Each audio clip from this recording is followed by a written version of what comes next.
बिहार में यात्रा कर रहे हैं राहुल गांधी। इलेक्शन कमीशन ने स्पष्टीकरण दे दिया, फिर भी वो लोग मान नहीं रहे, इसको लेकर आप टाइम नहीं है। देखिए, विगत कुछ दिनों से जिस प्रकार का व्यवहार कांग्रेस पार्टी और कुछ अपोजिशन दलों का रहा है, खास करके एसआईआर के मुद्दे को लेकर, बिहार के चुनाव को लेकर, यह पूरा हिंदुस्तान देख रहा है।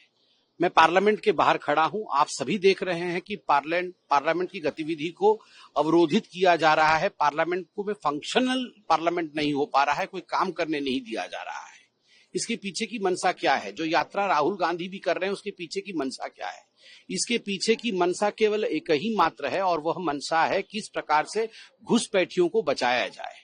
जो देश के इन्फिल्ट्रेटर्स हैं, जो देश के अंदर घुसे हुए हैं, जो नागरिक नहीं है देश के, यह एक प्रक्रिया है, स्वाभाविक प्रक्रिया है कि इलेक्शन कमीशन का ये दायित्व बनता है कि जो घुसपैठिए हैं किस प्रकार से उनको क्लेंजिंग की जाए, वो इलेक्टोरल रोल में नहीं आए और वो इलेक्शन में भाग न ले सके। ये अधिकार उनको नहीं है वोट देने का।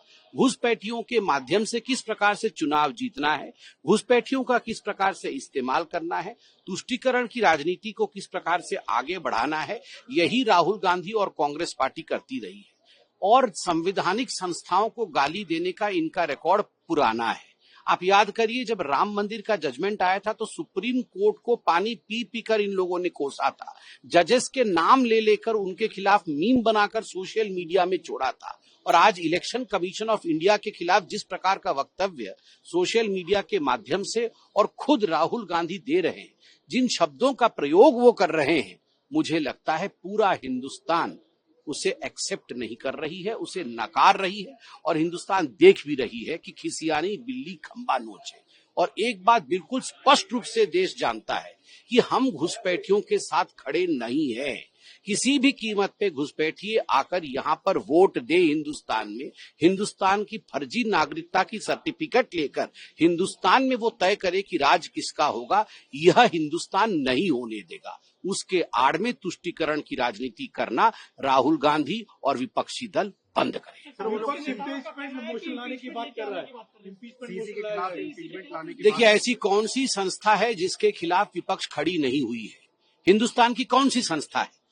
जो पॉलिटिकल पार्टी सुप्रीम कोर्ट के खिलाफ बोल सकती है, जो पॉलिटिकल पार्टी राम मंदिर के जजमेंट के पश्चात जजेस को गाली दे सकती है, जो पॉलिटिकल पार्टी इंडिया के आर्मी को छोड़ नहीं सकती है, इंडिया के आर्मी के चीफ को सड़क का गुंडा करार दे सकती है, तो स्वाभाविक रूप से आप बताइए कि इलेक्शन कमीशन के लिए भी आज जिन शब्दों का प्रयोग किया जा रहा है, पार्लियामेंट के बाहर खड़े होकर जिस प्रकार से इलेक्शन कमीशन को गाली दी जा रही है, सड़कों पर इलेक्शन कमीशन को गाली दी जा रही है, और जिन शब्दों का प्रयोग किया जा रहा है, एक ही चीज दिखा रहा है कि संवैधानिक संस्थाएं, सबकी अपनी अपनी मर्यादा होती है, सबका अपना अपना बाउंड्री होता है, और एक संवैधानिक संस्था दूसरी संवैधानिक संस्था का हमेशा आदर करती है। हमारे भी डिफरेंसेस हो सकते थे, पुराने हमारे भी डिफरेंसेस थे, मगर हमने कभी भी ऐसे शब्दों का प्रयोग नहीं किया जो अमर्यादित हो, जो मर्यादा से बाहर हो।